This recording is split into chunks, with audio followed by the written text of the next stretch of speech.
ಎಲ್ರಿಗೂ ನಮಸ್ಕಾರ. ನಾದಸುಧಾ ರಸಂಬಿಲನು ನರಾಕೃತಾಯರ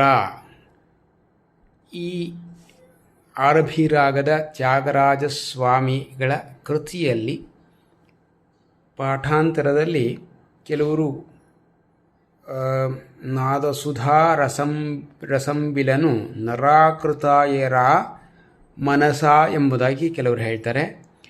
ಕೆಲವರು ನಾದಸುಧಾ ರಸಂಬಿಲನು ನರಾಕೃತಾಯರ ಪ್ರಣವ ನಾದಸುಧಾ ಎಂಬುದಾಗಿ ಹೇಳ್ತಾರೆ.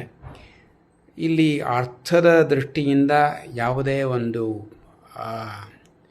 ಕಷ್ಟ ಇಲ್ಲ. ಇಲ್ಲಿ ಆದರೂ ತಿಳ್ಕೊಂಡಿರಬೇಕು ಎಂಬುದಾಗಿ ಒಂದು ಉದ್ದೇಶದಿಂದ ಈ ಒಂದು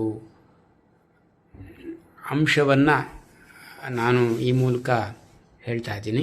ಕೆಲವು ಪಾಠಾಂತರಗಳಲ್ಲಿ ಹಲವಾರು ವ್ಯತ್ಯಾಸಗಳು ಕೃತಿಗಳಲ್ಲಿ ಇರುತ್ತೆ. ಸಾಹಿತ್ಯದಲ್ಲೇ ಸ್ವಲ್ಪ ವ್ಯತ್ಯಾಸಗಳಿದೆ.